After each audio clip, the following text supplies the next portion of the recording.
my thing would be, well, why aren't we trying to keep people employed? If we've got the potential to keep them employed with a little bit of help, isn't that a better thing to do to keep them in a job, keep businesses going, keep businesses running as we start to get busier and try to get back to normal? This is the Deep in the Weeds podcast. I'm Anthony Huckstep. What's a great hole in the wall? Somewhere people might not know about. It's a question often asked by food and drink focused people about to visit a new city. Our big cities are full of these small operators with a streamlined offering that adds colour and depth to our incredible food culture. With workers out of the city and our day-to-day so altered by the pandemic, what has happened to the hole-in-the-wall operators reliant on a swell of clients every day? Anthony Svilicich is the owner of Neighbourhood Specialty Coffee in Surrey Hills, Sydney. Anthony, how are you going, mate? Not too bad, mate. How are you? I'm good. You've got a pretty small site there doing some pretty amazing things with coffee. How big is your shop? It's pretty much how you described it, I guess, a hole in the wall. So it's about nine and a half square meters. Wow. Yes, so very small on the scale of coffee shops. You got a pretty amazing coffee offering there with such a small space. What are you able to offer in that sort of spot that you're in? Look, I think we've just basically specialised in coffee is obviously the main thing that we do there. We've also incorporated some bagels into the mix as well. But that's also a very slim pickings offering of your basic bagels. But coffee is the main focus, so that's always been the focus there, and that's what it always will be. So we tend to get lots of roasters, different guest roasters in, but we also have our regular main blend roaster that we use as well.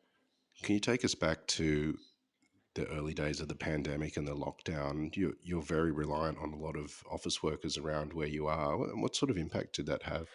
Well, I guess going back now, looking at it all, I think I was a little naive, as in what we were in for there.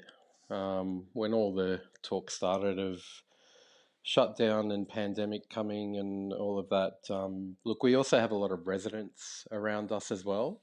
So my early thinking was that's okay. We'll be safe. We'll be fine. We only do takeaway coffee anyway. Everyone's going to be at home, so all the people who are travelling, they're going to be stuck in their units at home. So I can't see it really affecting us. But I guess now, after being through it and going through it, it did have quite a dramatic effect. I'd say we would have lost at least 60 to 70% of business in the first month we were there. So, look, we do obviously have some residents around there, but the main obviously trade there was coming from office workers in the area and visitors to those office workers in the area. And we're very close to Central Station. So we also had a lot of people who were getting coffees on their way to work, on the way to the train station, all of that, that we suddenly lost all of that trade as well. So what we were left with in terms of the residents being around there was just nowhere near enough to kind of make up for what we did lose from the office workers and the train travellers. Your model is built on low average spend, but a really high turnover. What's it been like the last 7 months? Have you got back to normal trade at all, or has it still been heavily impacted? No, it's still impacted. So we were lucky enough to have JobKeeper sustain us for the first round. I basically only have 2 employees there who are pretty much looking after the place for me. I was there very little. The impact of COVID obviously meant me going back there a little more. I was only able to get JobKeeper for one employee. The other employee hadn't been with me for 12 months. So we basically just dropped their shifts. We were lucky enough to be able to get work for them in other shops that were doing well, that were in neighbourhood areas, so that helped them out. So JobKeeper basically sustained us for the whole period. So I guess going back to the question of where we're at now, so now we're probably sitting between the 65 to 75% range of back to normal. So we're down. This is where it gets interesting. So we missed out on the second round of JobKeeper by 2%. Yeah, so we were at 28% down, and after dealing with the ATO about it, it was a little frustrating. And look, we're very grateful, obviously, for all the help we received over that initial period because it is what kept us going. But I guess the fact that it was based on one quarter, the comparative quarter of this year, the July to September period comparative to last year, I think is what made it difficult because we did hit that 28% mark. But if you look at the realistic overall figures, we're about 42% down over the year-long period. So that's where the frustration came in, and I understand it. I get it. I get it that they have to cut it off at a certain point. But I think the frustrating side for me was that I mean, look, it meant I had to go back to work, but that's not the issue. The main thing became for me was that I tried really hard to keep two employees employed throughout the whole period. Kept them on initially, which obviously was a great personal expense to me. Supported through that whole period, and then basically being told, well, you're no longer eligible. And my question to them was, well, that means I have to lose an employee and potentially put them in the unemployed sector. And the response was, well, that's okay, just tell them to apply for job seeker. And that kind of, to me, is it becomes that double-edged sword of thanks for the help, but thanks for the kick in the guts as well at the end of it. So because my thing would be, well, why aren't we trying to keep people employed if we've got the potential to keep them employed with a little bit of help? Isn't that a better thing to do, to keep them in a job, keep businesses going, keep businesses running as we start to get busier and try to get back to normal? Why don't we keep them employed and look at that? But I guess looking at it on a case-to-case basis is obviously a very difficult thing to maneuver through. So, but yeah, but that's where we're at now. So I guess basically for me, it means me going back to operating the space on my own, which has its challenges. There's been a lot of discussion about what impact it'll have on the industry when the government support disappears, and I guess you're living that in real time right at the moment. What, apart from the fact that you're doing countless hours now and you've had to stand someone down, what what sort of impact is that having on your business and its viability long term? Look, I'd like to think long term it is positive because we are so small. So obviously our overheads are very low. Like I'm going to be, nowhere as badly impacted as some other places out there. So look, I think long term for me, will still have an impact, but I guess it becomes more of a personal impact for me, where it puts me back in the position of, having to be back on the tools and working in the shop, which, is not an issue, and I enjoy that. But then it becomes I guess I'm at a period of doing many other venues in my time that it's gotten to a point where, that's not where I want to be.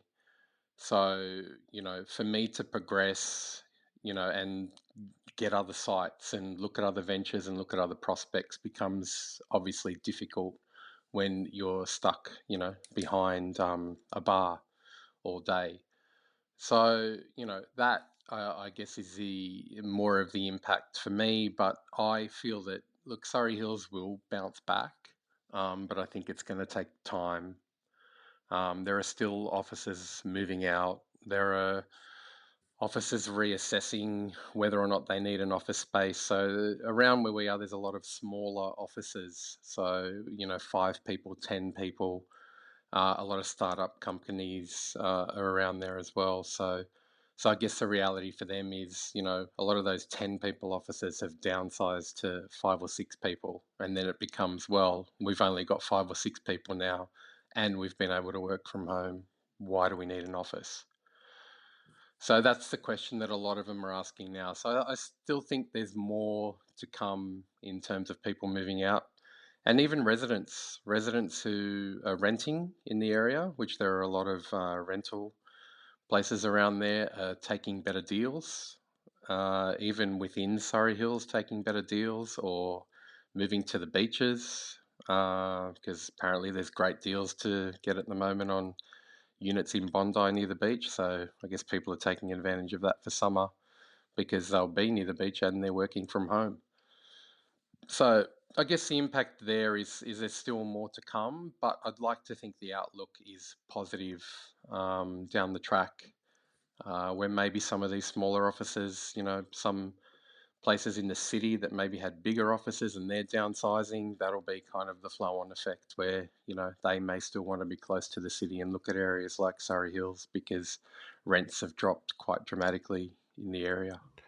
Baristas, much like hairdressers back in the day, hear all of the stories of the people in their suburb because you've got such a hmm face-to-face connection, and you get to know just about everyone that comes to your shop. What sort of stories are you hearing from residents and feeling about this time? Yeah, look, everyone has a story. There's been many stories that we've kind of heard. Some of them good, some of them bad. Some people have been unaffected. Other people have been affected, quite dramatically. Um, I mean, one of the stories that springs to mind is a lady who I felt for quite dramatically, who, her husband was unemployed at the time. She was looking at losing her job. They had an investment property that was not rented, 4 kids, and living in a house with a mortgage. So hearing stories like that kind of, made me shudder. The prospect of what those people were in for. But look, there were some other good stories come out of it of, people who were able to change their lives, their way of working, having the ability to work at home, spending more time with their families. So, as much as there was negative, I guess there's positive as well. But the locals around there have been very supportive and very understanding because, like during busier times, we were a two-person operation. So having even to move such a small operation like that to a one-person operation does make a big difference. So obviously you become the person who is everything. And it's quite easy to manage in such a small space, but at the same time, obviously efficiency levels will always drop. No matter how an amazing barista you are, as good as I am, the efficiency still does, become an issue. But look, everyone is understanding of it. So if they have to wait that extra couple of minutes, they're okay with it. And I think now them seeing us, miss out on the second round of JobKeeper, and I think now is where people start to understand more that, wow, like even though you're such a small operation, I feel that everyone thought through the whole period we were okay. And we were. We're getting through it and we are okay, but it's difficult. So I think now people are seeing that more so with this round of losing the JobKeeper and seeing that one of the guys who's been there for many, many years, have to basically lose his job. You're one of Australia's leading authorities on coffee. When you had Le Monde, it was the first cafe to win an award in the Good Food Guide. Then you created Excelsior Jones out west and won awards as well. And now you have another amazing venue with Neighbourhood Specialty Coffee. How did it all start for you with coffee? Well, I guess for me it was kind of a bit of a late bloomer, I guess. Coffee in the early days was never on my radar, but looking back at it now, it kind of possibly was in the background because after finishing school and deciding to take on uni, I had a choice between two options, and one of them was actually hospitality management, and the other one was psychology. Wow. Yeah. But to be honest, I think a psychology degree would come in handy owning hospitality businesses. I've often said, I've had many people over the years ask me what's the main thing you think I need if I want to open up a cafe or a restaurant, and I've basically said probably a psychology degree. So yeah, early on I actually chose the hospitality management path, and entered into that at uni. But that was cut very, very short because unfortunately my father passed away at the beginning of that period. So I ditched that for the year, and dealt with the personal issues that come with a death in the family. And then the following year, I did decide to actually try psychology and go back to that. Yeah, but that didn't work out for me either. I think uni life wasn't for me. School, look, I enjoyed school. I enjoyed that period. It wasn't that I wasn't capable or wasn't good at it, but I just found uni life wasn't for me. But I guess there were a whole heap of other personal factors in, life at the time that, played a part in that as well. So I ended up signing up with my uncle to do security work. And that led me to, working under my uncle and with him together in a security business, and working on that for many, many years. And then that became partially hospitality based, where I started working on doors, doing the weekend nights in bars and all that kind of stuff. So I guess the hospitality thing started there, and then it was then that I started to develop an interest in coffee, and had a family member who was involved with the mobile coffee scene, cafe scene. So that sparked an interest in me of setting up a mobile coffee operation, which was seemed a lifetime ago now, probably about nearly 20 years ago, I think. So embarked on that venture, which is where the hospitality dream, so to speak, started, and developed a big interest in coffee. And then one van became three vans, and then I guess the maybe the entrepreneurial side kicked in, and started looking. I needed more. The vans were great. They were fun back then. Working a van in an industrial area was, a nice solo venture. That there was only about three vans in the area where I was working, and then that grew to four, five, six, and I think it was time to get out, seeing where that side of the industry was going, and I just felt that I needed to do more and move on to the next level. And then that's where we discovered Le Monde. So, which was actually a takeover of a already existing shop with my sister-in-law Renee, and we took on that venture together, and then we went from there. You won awards with Le Monde, and you really pushed the boundaries with coffee at a time that others in the industry were also doing it. Can you tell us a bit about there's perceptions in the world of the maturity of our coffee scene here, and what's your thoughts about where we're at with coffee?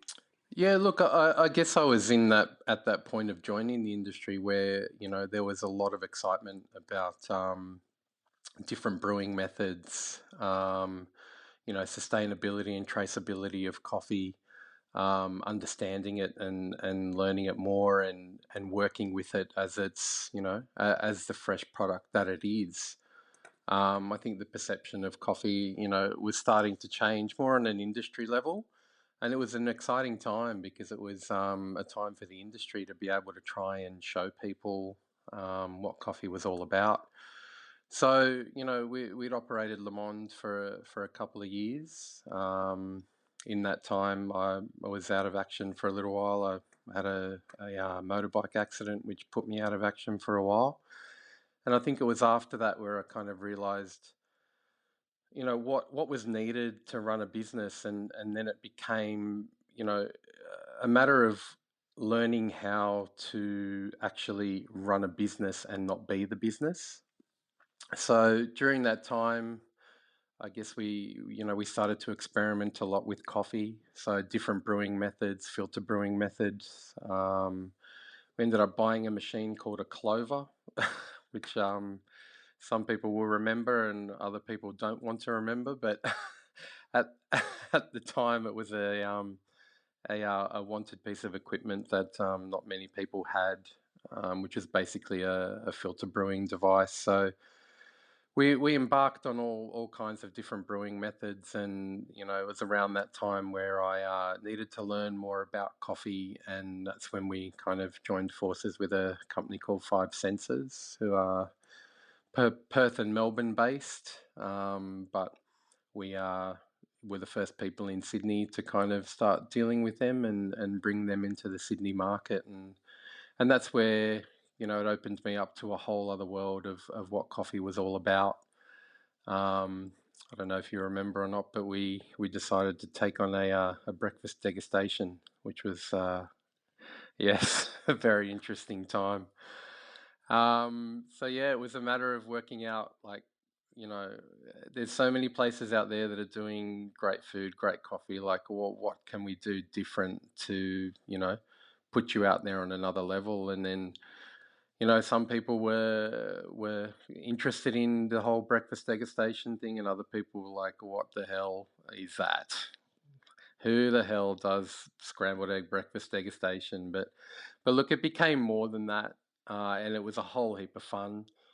We had a young chef working for us, saying Chris Merrick, who at the time was, straight out of working with Dan Puskas at Oscillate Wildly, and we were fortunate enough to have him working for us at the time. And his creative side kicked in, my creative side kicked in, my sister-in-law's creative side kicked in, and we just went nuts with it.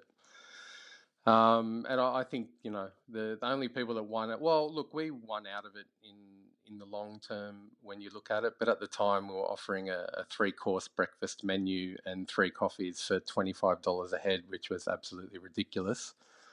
But I guess it put us on the map, and we were able to also have a lot of fun with it, and yeah, and accelerate the coffee knowledge and the food knowledge, and pairing them together and how it all worked. And yeah, as I said, some people absolutely loved it, and other people just didn't get it.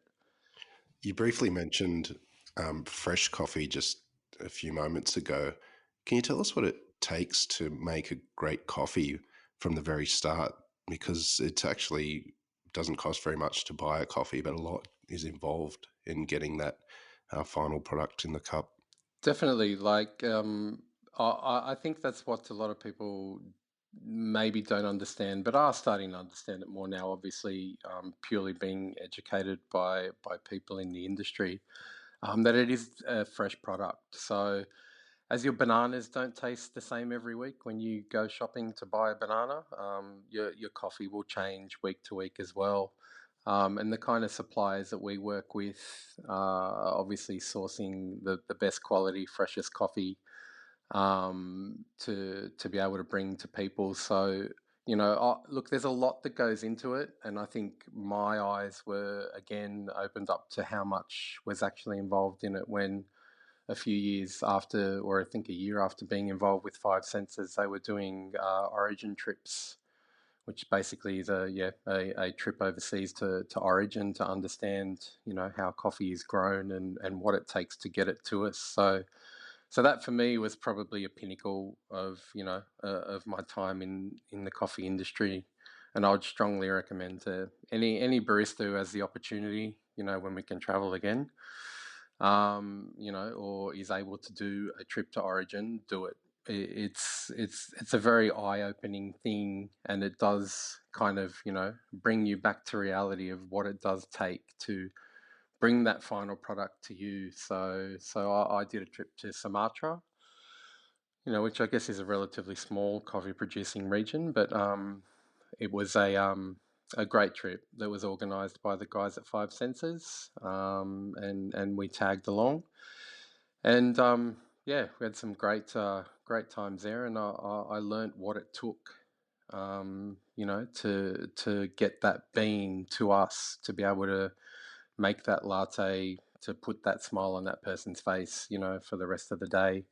And that's where I realized that it's not just about, the cafe owner, they're giving that final product out. So seeing the farmers work, tirelessly, endlessly to get that bean to us really was a great experience. So we saw mothers with 1 week old babies on their backs, sorting coffee beans at a sorting table one by one, throwing out the bad ones, keeping the good ones. But the interesting side of it is that these people were happy.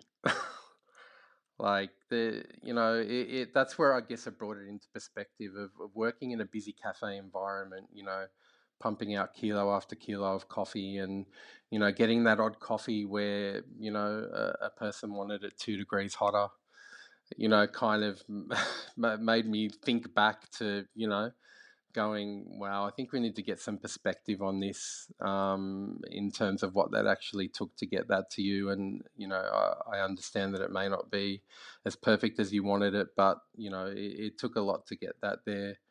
We had children running around on the farms, and, we'd bought them, we'd went to markets one day and we'd come back with a bag of lollies, which literally cost us like 50 cents, to buy these lollies and hand them out to the children, and see them basically have a smile on their face like it was Christmas, or I don't know, like a little rich kid had just been given his BMW for his 18th birthday. This child was just as happy receiving a bag of lollies. So yeah, it was amazing to see that. So look, in terms of the coffee development and where we sit, I think we sit at a very high level, a very good level, where we're very open to experimentation, but also I guess kind of trying to keep it basic at the same time, if that makes sense. Do you think the coffee scene will ever be oversaturated? I think it already is. I think we're at the point of, the coffee market is saturated in the sense of amount of cafes and amount of cafes popping up. And, like, I think that for me is part of the reason of scaling back a lot. As we all know, hospitality over the years has, been suffering in some way, and that's partly due to saturation. So look, we even experienced it, say, opening Excelsior Jones in a neighbourhood area that had no cafes there at the time when we started. Well, there was no real possibility of any cafes opening around us, but the people managed to find corner spots where they did open up. But I think it became the consumer that became the winner. In a lot of ways, because they had so much variety and so much choice, and were willing to try, different places, where even when we first opened Excelsior Jones, we would see the same people every single weekend that we opened the doors. And that was in 2013. And then as each year went on, you would see those people, not every weekend. You'd see them every second weekend. You'd see them every third weekend. And we knew these people well, and after having conversations with them, there was even a level of guilt on their part that, oh, hey, we didn't come last weekend because we went to check out, so and so in the next suburb in Marrickville. And so it became just people were having that ability to, not go to that place every single weekend, that one place. And that when people do that week in and week out, it obviously affects numbers, and it starts to become more challenging, to be able to make margins work, and meet goals, and do all of that. But that's just part of it, and that's and that's totally fine. If anything, it kept operators on their toes, which is a good thing. There can be no complacency because there's someone two doors down that someone will choose to go to. Um, so I think that's where it's important. It becomes a reliance on good staff and good service. So there's plenty of places out there now doing great coffee, great food, and it comes down to that person in that shop giving that final experience to keep that person coming back again and again. You mentioned how important it is to have that connection to the growers and that understanding of what it takes to create a coffee. But from the coffee shop forward, what are the elements to get right in making a great coffee? Because it's one that's, especially in espresso, it's hard to replicate at home. Look, the main elements is starting with obviously a great bean and a great supplier. Machinery comes into play to a certain extent, and also I think the person making it and their attitude towards making it, because I think any kind of level of specialty coffee, you need to have, I think, a large amount of passion. I think passion's important because passion comes out in anything, I guess, when in terms of producing a product. So if you're trying to, even when we were hiring people, like I was more inclined to hire a person who didn't have any skills but had passion, because the skills can be taught, but you can't teach someone to be passionate about what they do. So I think you obviously need a good quality bean from. There's so many great roasters out there now, which is why we choose to work with many different ones, because they all have something amazing to offer. And they're all masters of their craft, and many times I've been asked, oh, when are you going to start roasting? Are you going to do your own roasting? And I think that's not what I know or what I'm good at. I have an interest in it, and I'm excited about it, and I do like it. But at the same time, that's not my thing. My thing is to open cafes and run them and be that person who showcases, the roasters who are the ones out there, mastering their craft to give you a great product. So yeah, they're I guess, a couple of the basic elements that are needed for a good coffee. You mentioned sort of jokingly about the odd client that asks for their coffee to be 2 degrees hotter than what you would normally serve it. And most people have milk in their coffee. Does the quality of the milk play a big part in producing a great coffee? Yeah, look, it does. I mean, textured milk, textured right, is obviously an important element. But to me, it was always more about the base of that coffee. So the base of that coffee is the espresso. So as important as that was, to have that, and it is an important element. I think they're all important elements that come together to make a great product. It was more so about the base. So in many times in training, baristas, they were just so keen to get on the milk. It's like, oh, I want to learn how to do milk. I want to learn how to do milk, and it's like that's having that perfectly formed tulip and fern on top of that coffee looks amazing. But if the coffee underneath it doesn't taste good, then it won't mean anything. It'll look great, but it won't taste great. So it was always more about perfecting that coffee and those shots of coffee. And look, it's interesting. I think it's a lot of people. It's their perception as well, and developing that relationship with a person is what makes a difference. So because at the end of the day, there were many times when I was training young baristas, and early on at Le Monde days, as you probably know, I was there day in and day out. For the first 2.5 years of that operation, I was there from open till close every single day. So, people would come in and, expect you to make their coffee, and you'd have another young person, and they would sit down in the cafe, and, you would send them out their coffee that was made by you and the person you were training. 9 times out of 10, it became the point where the person you were training actually did the whole process from start to beginning. And you would send the coffee out and the coffee would come back. and it's like, oh, what's wrong with that coffee? Oh, the so and so sent it back because they taste different. And I'm like, okay. So you'd make the coffee again, send it out, and it'd come back again, and it'd be like, what's wrong with this coffee? And then you'd talk to the customer, and it was just their perception that there was someone else standing behind the machine, so the coffee must taste different. Even though I could have made that coffee 5 times over, but if someone else was standing behind the machine with me, that person would have had a different taste. It was quite funny actually that just not long before we started this with you today, I had a text from the other person who's working at the shop for me on a Monday now, and he said that a lady came by and saw that I wasn't standing there and asked where I was and said I wasn't there, and the lady said, "Oh, okay, don't worry, I'll come back tomorrow," and didn't even have a coffee. Even though obviously the people there are quite capable of making a good coffee. So yeah, I find it's been very interesting over the years of studying humans and people, and the way they work and take things in the cafe environment can be quite entertaining sometimes. How have you been personally during this time? You've had a challenge to keep the business going and hold on to staff, and had to change your model of operation. What's this period of time been like for you?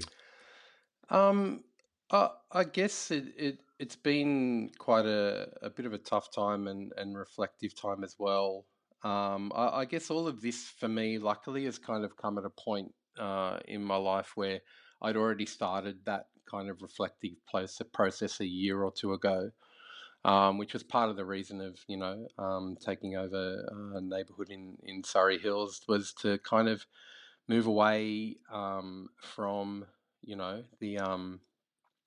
the intensity of the whole cafe environment.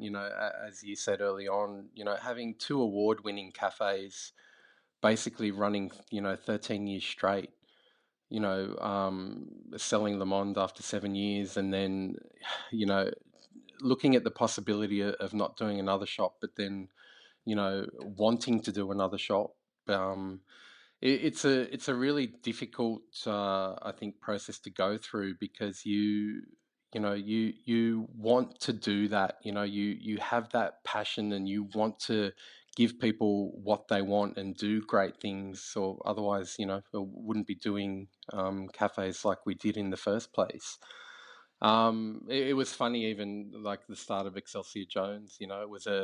It was a building in the middle of nowhere that I wasn't even looking for. But funnily enough, we were moving into the area, and we were actually looking at a house that was for sale about 50 meters down the road from this corner shop, and we were actually going to the open house to see the house. And I'd driven past this shop that was just vacant, this big shop on the corner, and I've kind of pulled over and seen them. And at that stage, we'd just been out of the process of leaving Le Monde and handing that over, and got out of the car, and we were kind of walking down. And it's funny, my wife was saying to me, "Well, the what are you stopping here for? The house is like 50 meters up the road." And I said, "Oh, I just want to have a look at something." And walked down and seen the shop, and could see her walking down, and straight away the hands going over the face of like, "Oh my God, you're not going to do this again, are you?" um, and I think as soon as I saw that kind of reaction, that kind of thing spurs me on. I do love a good challenge. And at the time I was, definitely looking for another challenge. And then look, we ended up buying that house and living there, and living 50 meters from the shop, and starting the shop. But look, that was one of the scariest, kind of, I think, businesses that I took on. After going from a cafe in Surrey Hills, and all of your peers and mentors and other people you work with in the industry going, "What are you doing going out to Ashfield? Like, what the hell is Ashfield?"